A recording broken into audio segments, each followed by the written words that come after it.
Apakah Ahok akan bersedia memaafkan Anies Baswedan setelah apa yang terjadi pada Pilgub DKI 2017 dulu? Dia bahkan pernah mendoakan agar Tuhan membalas orang-orang yang terlibat dalam pemenjaraan dia pada 2017 dulu. Dan Anies adalah salah satu orang yang bisa dibilang terlibat dalam konspirasi pemenjaraan Ahok. Mungkinkah dia kini memilih untuk mengalah dan bekerja sama dengan orang-orang yang dulu menzalimi dirinya, menzalimi rasnya, dan menzalimi agamanya? Ahok memang bukan pemimpin PDIP, tapi dia tetap adalah seorang tokoh yang berpengaruh besar terhadap masyarakat pendukung PDIP. Mereka percaya bahwa PDIP adalah partai yang paling keras memperjuangkan nasib kaum minoritas. Mereka adalah orang-orang yang sampai saat ini masih bisa merasakan kepahitan yang ditimbulkan politik identitas kubu Anies di masa kampanye Pilgub 2016-2017 dulu. Saya Adin Jauharudin, Ketua Umum, Pimpinan Pusat Gerakan Pemuda Ansor, sekaligus Panglima Tertinggi Banser, menyatakan sampai kapanpun Bapak Jokowi adalah keluarga besar kami.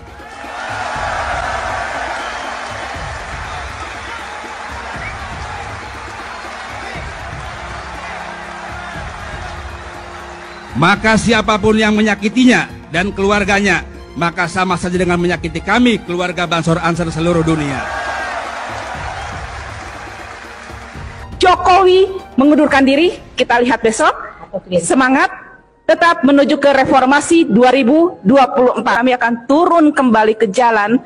Reformasi sudah 26 tahun, tapi pemerintah, negara gagal mensejahterakan rakyat. Yang ada apa? Pada era itu, banyak baju-baju kuning, pencuri-pencuri, perampok-perampok bertebaran di legislatif, di eksekutif, di yudikatif, hasil reformasi 1998, dan inilah hutang yang membengkak. Keadaan sudah tidak bisa dikendalikan, hukum sudah tidak bisa diterima di masyarakat, maka ingat, ini adalah panggung revolusi akhlak. Emak-emak wajib turun karena disinilah semua kekuatan akan kita lihat sebagai ibu. Bagaimana anak-anak kita ditindas, bagaimana anak-anak kita dibodohkan, bagaimana kita dimiskinkan, karena ini berdampak sangat tinggi kepada rumah. Tetap semangat, konsisten, dan istiqomah dalam perjuangan menuju Indonesia merdeka untuk anak-anak dan cucu kita. Assalamualaikum. Yang kedua latarnya adalah kita ketahui bahwa parpol pasca pilpres ini, alih-alih yang kalah mengambil peran oposisi, itu rata-rata justru merapat. Nah, kami atau kita semua tentu khawatir.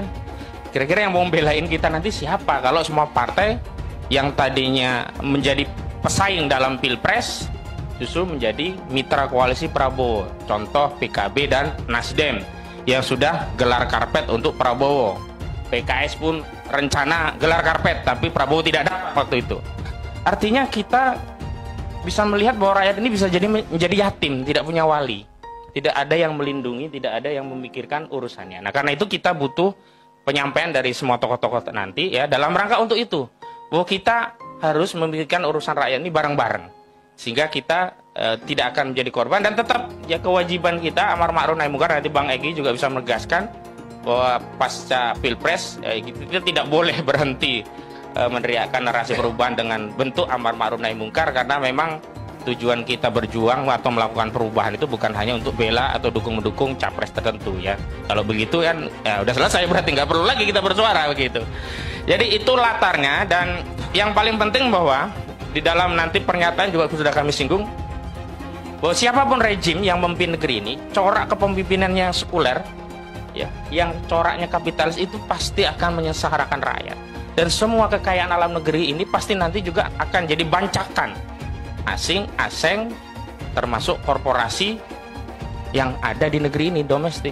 Cina masuk luar biasa di negeri kita. Jadi kekayaan kita, nikel kita, batu bara kita, tambang-tambang kita bukan untuk sebesar-besarnya kemakmuran rakyat, tapi menjadi sebesar-besarnya kemakmuran Cina. Hari ini kami dari Kombatan, komunitas pendukung perubahan bersama Bapak Anies Baswedan di DKI Jakarta, menyerahkan surat dukungan kepada Parpol Nasdem untuk bisa mencalonkan Pak Anies Baswedan sebagai DKJ Jakarta 1 di Pileg Pilkada 2024-2029 untuk meminta dukungan pada Partai Nasdem untuk segera memberikan dukungan dan pencalonan kepada Pak Anies Baswedan sebagai DKJ 1 pada Pilkada 2024-2029 di Jakarta.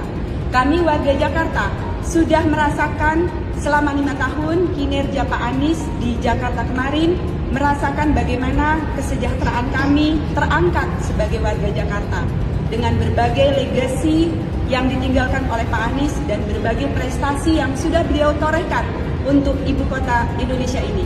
Insya Allah bersama Pak Anies, Jakarta kembali mendunia, warganya kembali berbahagia. Karenanya kami warga Jakarta memanggil kembali Pak Anies Baswedan untuk siap bersedia dicalonkan kembali di DKI Jakarta.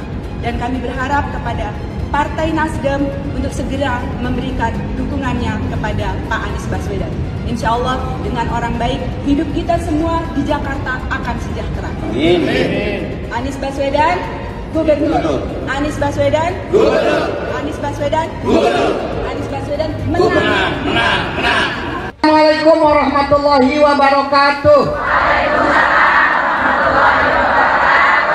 Kami pengurus dan anggota Forum Komunitas Ustadzah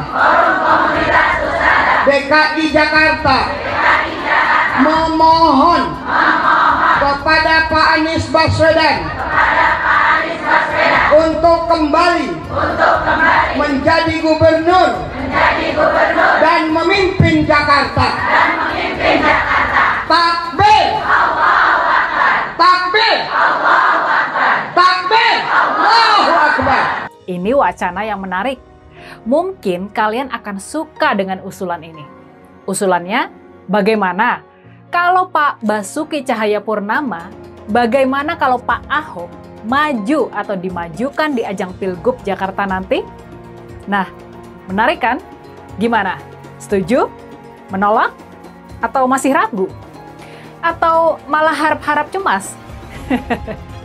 Pertanyaan kita sekarang ini, apakah mungkin PDI Perjuangan memajukan lagi Pak Ahok di Pilkada Jakarta nanti? Apakah mungkin? Jawabannya, kenapa tidak?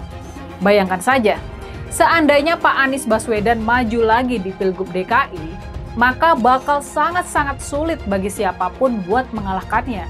Sangat sulit bagi siapapun buat mengalahkannya. Dengan tingkat dukungan setinggi itu, Pak Anies sangat mungkin menang telak di Pilgub Jakarta yang kali ini cuma akan berlangsung 1 putaran. Buat menghadapi Pak Anies di Jakarta, cuma Pak Ahok yang punya popularitas dan dukungan publik yang memadai. Adinda Anies, faktanya dicurangin kayak gini, mau berteman juga sama pencurang? Ya nggak bener, kan udah diperingatin surat 6 tadi ya 70. Ya, karena setelah diumumkan ya oleh juga MK malah beri kasih ucapan selamat. Jadi mengucapkan selamat kepada kecurangan, bagaimana coba? Ya sama juga kita nggak boleh ngucapin selamat Natal dan sebagainya, itu ada peristiwa sejarahnya juga ada. Buya Hamka, karena mengucapkan Natal sama dengan mengakui dong, itu kan konsep logika yang sederhana dari tauhid. Kalau menang segera pindah agama, saya nggak percaya. Ya, saya yang percaya menang itu adalah Anies Baswedan. Karena Allah tidak ridho Prabowo jadi presiden. Waktu saat kampanye, bukannya berzikir, malah berjoget-joget nggak jelas. Lihat Anies, kampanye sambil jadi imam dan dipadangkan, itu untuk menjadi presiden. Mana pantas Prabowo jadi presiden, hasilnya apa? Kampanye bukannya berzikir, bukannya berselawatnya, malah joget-joget nggak jelas. Udah badannya kayak apa? Siapa yang jadi Bapak Presiden? Anies. Abah Anies jadi presiden. Entah dilantik Abah Anies nomor 1. Abah Anies. Abah Anies nomor 1. Cinta damai. Ditium sama anak kecil mau. Sama bapak-bapak mau. Sama nenek-nenek cium tangan mau. Presiden kayak gitu. Abah Anies jadi presiden sedunia. Abah Anies. Abah Anies nomor 1. Abah Anies. Abah Anies nomor 1 yang dilantik, pengumuman menang Abah Anies. Alhamdulillah. Anies nomor 1. Kami sudah muak dengan pemilu curang. Kami datang ke sini sebagai rakyat sipil bergerak. Kami cinta yang namanya keadilan. Kami cinta namanya perubahan. Kami muak dibohongi, dicurangi. Dengan siapa? Tanyakan sendiri dengan hati kalian. Pengen perubahan, tapi kalau diajak bergerak untuk menegakkan keadilan di kantor KPU, KPU itu curang. Saya tanya kepada KPU, goblok nggak? Goblok apa enggak? Tahu apa goblok? Kakunya insinyur, kakunya profesor, tapi diajak jebun neraka. Dia mau dengan money dan jabatan yang terjual belikan negara kita oleh siapa? Komunis Cina. Ini fakta. Kalian gak usah takut menyampaikan kebenaran. Kalian gak usah takut. Yang hak katakan hak, batil katakan batil. Allahu Akbar, Allahu Akbar. Dan semua yang pelaku curang wajib didiskualifikasi. Audit KPU, audit ketua KPU, audit anggota KPU, audit sistem KPU. Temukan siapa pelaku pidana, tangkap dan hukum. Baru kita pikirkan pemilu ulang. Kalau tidak ada audit KPU, tidak ada audit ketua KPU, maka kita wajib menolak apapun hasil dari yang diputuskan oleh KPU. Siap lawan, siap lawan, siap lawan. Allahu Akbar. Seharusnya pemilu diulang sampai Anies menang. Saya mensyukuri kenapa kalah, kenapa ditahan. Saya bersyukur atas itu semua. Saya coba bayangkan ya, kalau seandainya waktu itu kita menang gitu ya, hari ini belum tentu kita bisa nikmati seperti ini. Kita bersyukur 5 tahun Tuhan izinkan kasih ke orang yang pintar ngomong untuk kerja. Coba kalau kita bayangkan gitu ya, kalau kemarin saya masih jadi gubernur, ini saya udah turun ini. Tapi yang pintar ngomong itu dikira orang hebat kan? Ini lebih berbahaya tahun 2024, langsung ketahuan karakternya. Langsung ketahuan itu. Di saya juga ada kutipan Pak di kamar saya Pak. Tulisannya, Jakarta telah mengambil keputusan yang fatal. Jangan hanya konsentrasi pada pembangunan benda-benda mati yang indah difoto dan bisa ditunjukkan dalam 5 tahun hasilnya. Kalau kita mau menilai sebuah janji, maka lihat janjinya, lalu lihat kenyataannya. Dulu janjinya apa ya? Dan ini aneh, betul-betul aneh. Ini bukan kampanye, tapi saya sampaikan sini. Di satu sisi menyiapkan jalur-jalur air untuk dikirim ke laut, di sisi lain di lautnya dipasang dengan pulau reklamasi, tinggal tunggu waktu jadi rob, air malin. Dan ini melawan sunnatullah. Kenapa? Air itu turun dari langit ke bumi, bukan ke laut. Harusnya dimasukkan ke dalam bumi, masukkan tanah. Di seluruh dunia air jatuh itu dimasukkan ke tanah, bukan dialirkan pakai gorong-gorong raksasa ke laut. Jakarta telah mengambil keputusan yang fatal. Bukan banjir, itu memang parkir air. Bukan banjir, itu memang parkir air. Masyarakat berkeliling dengan membawa toa untuk memberitahu semuanya, termasuk sirine. Aibon 82 miliar. Apa alat transportasi yang dimiliki oleh hampir setiap orang? Alat transportasi yang dimiliki semua orang adalah kaki. Kalau seandainya orang Jakarta percaya Pak Anies jadi gubernur pun, saya berani jamin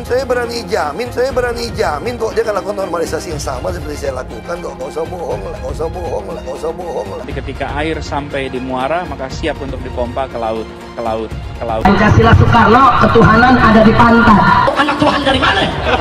Kalau Yesus anak Tuhan, bidangnya siapa? Besok di seluruh wilayah Indonesia kami katakan dan Iblis hanya menggoda orang yang beriman. Makanya jarang-jarang orang kafir kerasukan setan. Yang kerasukan setan itu orang baik-baik. Jarang, saya belum pernah nengok Cina kerasukan setan. Pernah tak Ahok itu kerasukan setan? Enggak, setannya juga. Karena sesama setan dilarang saling menggoda. Karena di salib itu ada jin kafir. Karena di salib itu ada jin kafir. Karena di salib itu ada jin kafir. Haleluya. Kepalanya ke kiri apa ke kanan? Kepalanya ke kiri apa ke kanan? Tetap percaya salib itu lambang mulia, bukan jin. Kok ketawa? Aku nggak nyindir siapa-siapa loh. Hai teman-teman, tahun ini adalah tahun yang bagus untuk trading di market kripto, terutama Bitcoin dan kripto lainnya.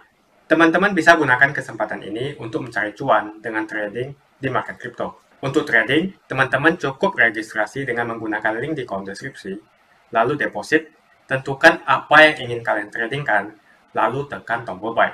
Sesimpel itu. Untuk minimal deposit, cuman Rp400.000 saja. Kita tidak dikenakan fee sama sekali. Saat ini lagi ada promo spesial. Welcome bonus buat kamu yang register dan deposit. Teman-teman akan dapatkan 100% dari jumlah deposit pertama. Contohnya teman-teman deposit 1 juta, maka akan menjadi 2 juta. Karena welcome bonus 100% dari jumlah depositnya. Jika ada pertanyaan, teman-teman bisa hubungi WhatsApp di kolom deskripsi. Saya juga mau mengajak teman-teman untuk bergabung di komunitas trading yang ada di kolom deskripsi. Di sana saya akan memberikan sinyal trading yang bisa teman-teman ikuti. Seperti biasa, kalau kamu suka dengan video ini, jangan lupa komen, klik like, dan subscribe. Apakah Ahok akan bersedia memaafkan Anies Baswedan setelah apa yang terjadi pada Pilgub DKI 2017 dulu?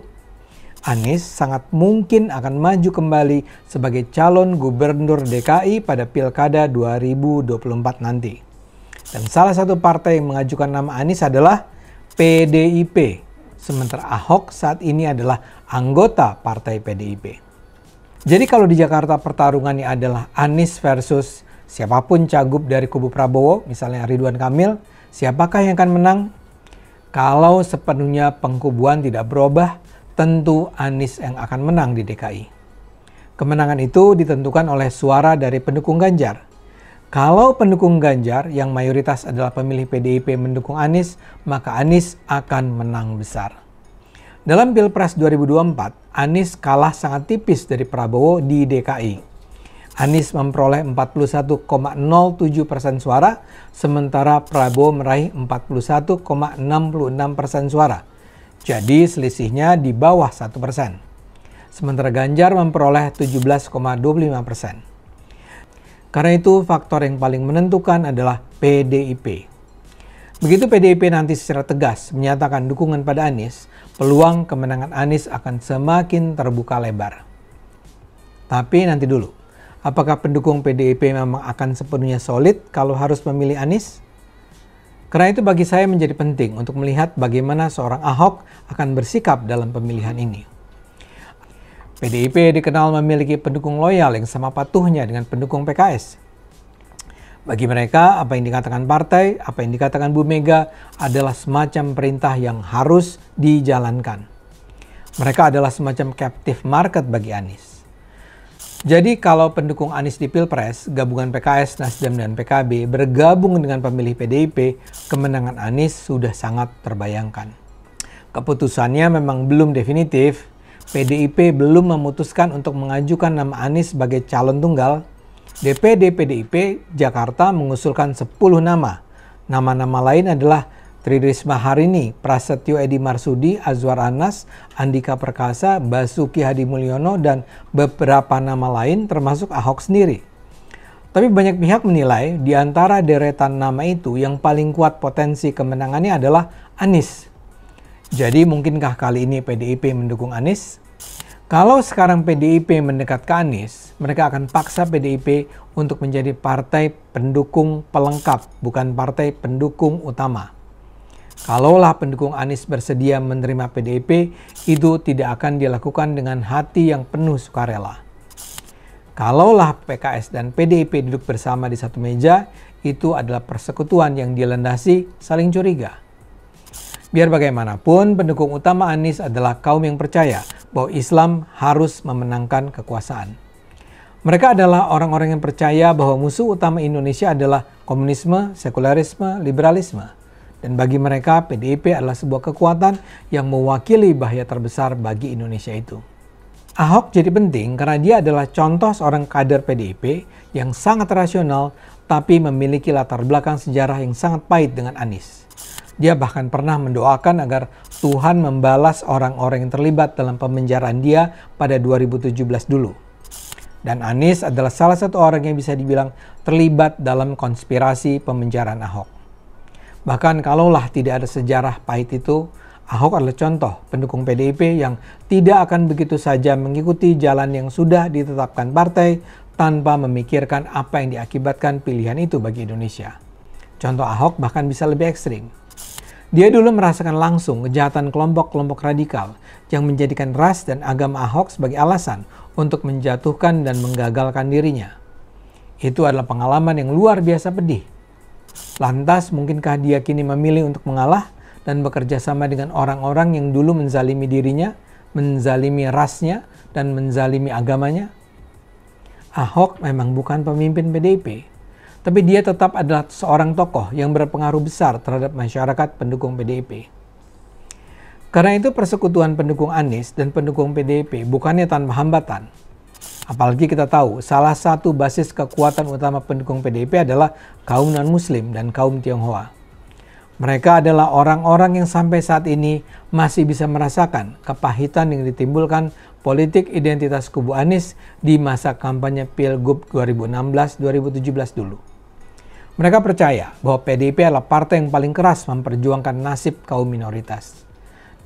Saya menduga lawan yang akan dihadapi PDIP nanti adalah Ridwan Kamil, yang kemungkinan besar akan diajukan oleh minimal Golkar dan Gerindra. Berbeda dengan Pilgub 2016 dulu, Ridwan Kamil adalah tokoh muslim yang juga dikenal soleh. Dapatkah calon seperti Bu Risma, Andika Perkasa, Basuki Hadimulyono berhadapan dengan Ridwan dan Anies? Karena itu, ikut mendukung Anies adalah sebuah pilihan yang sangat rasional bagi PDIP. Terutama kalau politik didefinisikan sebagai proses memperoleh kekuasaan. Ahok perlu mendukung Anies bukan karena dia percaya pada Anies. Ahok perlu mendukung Anies karena hanya Anieslah satu-satunya peluang yang memungkinkan PDIP selamat dan ikut berada dalam satu gerbong bersama untuk memimpin Jakarta. Pilihannya memang terbatas. Seperti saya katakan tadi, PDIP sebenarnya punya deretan nama yang mungkin mereka ajukan sebagai calon gubernur Jakarta. Bahkan nama Ahok pun berada dalam deretan itu. Tapi seberapa besar peluang kemenangan mereka untuk menang? Kalau nama Ahok yang kembali diajukan ya sudah pasti kalah. Tapi kandidat-kandidat muslim lain apakah cukup kuat? Agar memenangkan Anies, Ahok harus memiliki keyakinan bahwa yang kali ini diperjuangkan bukanlah kepentingan dirinya, melainkan kepentingan masyarakat lebih luas. Ahok harus dibuat percaya bahwa dia harus mengalah untuk memenangkan sebuah perjuangan yang lebih besar. Dia harus belajar untuk melihat Anies dan PKS dan kelompok-kelompok Islam konservatif lainnya sebagai orang-orang yang bisa menerima perbedaan, keragaman, dan demokrasi. Atau kalaulah keyakinan itu terlalu sulit untuk diubah, paling tidak Ahok bisa meyakinkan dirinya bahwa PDIP bersedia mendukung Anies semata-mata karena alasan taktis untuk mencapai keberhasilan strategi yang lebih luas. Pemilihan Gubernur Jakarta 2024 saya rasa akan menyajikan panggung pertarungan politik yang luar biasa menarik. Kita akan menyaksikan seberapa jauh PDIP dan Ahok bersedia mengkompromikan nilai-nilai moral yang dimilikinya untuk mencapai kekuasaan. Dulu Anies bisa menang karena menggunakan agama dan etnis. Isu agama, ras, dan antar golongan dinikmati oleh relawan Anies. Saat itu Anies didukung oleh FPI, HTI, dan pengasong khilafah lainnya. Pada akhirnya Ahok harus kalah, namun kekalahan dia adalah kekalahan yang membuka mata rakyat Indonesia bahwa masih ada orang-orang yang menang dengan cara menggunakan politisasi agama atau politik identitas berbasis agama. Ternyata banyak sekali orang yang dengan mudah terhasut lewat jalan-jalan seperti itu. Relawan Anies terutama dari FPI, HTI, PA212 seperti Bahar Smith dan Rizik Syihab selalu menghujat Cina, etnis Cina. Tapi saat ini negara Cina sudah menjadi nomor 1 di dunia. Saya bangga sebagai Cina. Etnis Tionghoa dicap sebagai pemberontak, sedangkan etnis Arab dianggap sebagai Tuhan atau tuan dari pribumi. Etnis Arab dipuja-puja dan dianggap sebagai dewa. Lihat saja Rizik Syihab dan Bahar Smith dipuja-puja, padahal mereka mengujar kebencian. Pengasong khilafah seperti Rizik Syihab, Bahar Smith, dan teman-teman, mereka hanya buat gaduh di Indonesia. Sedangkan negara yang mereka sanjung-sanjung itu, Arab Yaman, masih belum maju dan masih terbelakang. Saya percaya Indonesia dengan mayoritas pribumi juga akan menjadi negara maju. Seharusnya Arab Yaman belajar dari negeri Cina. Seperti kata kitab suci, belajarlah sampai ke negeri Cina. Anies dan juga pendukung Anies seperti Rizik Syihab, Bahar Smith, dan kelompok-kelompok HTI dan FPI harus belajar ke negeri Cina supaya tidak lagi melakukan kelebihan bayar. Yang jelas saya memilih pribumi, bukan yang dari Yaman. Ganjar jelas pribumi, nasionalis, dan pasti akan melanjutkan visi dan misi dari Pak Jokowi. Suara Ahok merepresentasi warga minoritas, dan etnis Tionghoa mendukung Ganjar Pranowo. Ahok pasti akan mendukung Ganjar, karena Ahok anti radikalisme. Ahok yang jelas tidak akan mendukung Anies Baswedan, karena Anies Baswedan didukung oleh kelompok khilafah, HTI, dan FPI, ormas terlarang itu. Anies merupakan antitesis daripada Pak Jokowi, dan diragukan kenasionalisannya, apalagi pribumiannya. Antitesis artinya bertolak belakang dengan Jokowi. Anies sudah menyatakan tidak akan melanjutkan semua program dari Pak Jokowi. Jadi semua pembangunan yang dilakukan oleh Pak Jokowi akan dihentikan oleh Anies jika Anies menjadi presiden. Lagi pula Anies didukung oleh khilafah, dan pendukung Anies adalah ormas seperti FPI dan HTI. Apa kita mau FPI dan HTI kembali di Indonesia jika Anies memimpin? Anies juga dikenal sebagai bapak politik identitas yang menghalalkan segala cara untuk menggapai kekuasaannya, termasuk menggunakan politik identitas berbasis agama. Lihatlah di kasus Ahok kali itu. Kita sudah bisa melihat hasil kerja Anies selama 5 tahun di Jakarta. Tidak ada satupun janji yang dipenuhi dan tidak ada kinerja yang bisa dibanggakan. Dari DP 0%, OKOC, kelebihan bayar, Formula E, banjir, sumber resapan, jalan rusak, dan gonta-ganti nama jalan. Lihatlah rekam jejak Anies selama 5 tahun. Bayangkan Indonesia ke depan jika dipimpin oleh Anies. Dan bayangkan jika Anies menang. HTI dan FPI, ormas khilafah yang dibubarkan itu, akan dikembalikan oleh Anies. Apakah kita mau Pancasila diganti menjadi khilafah?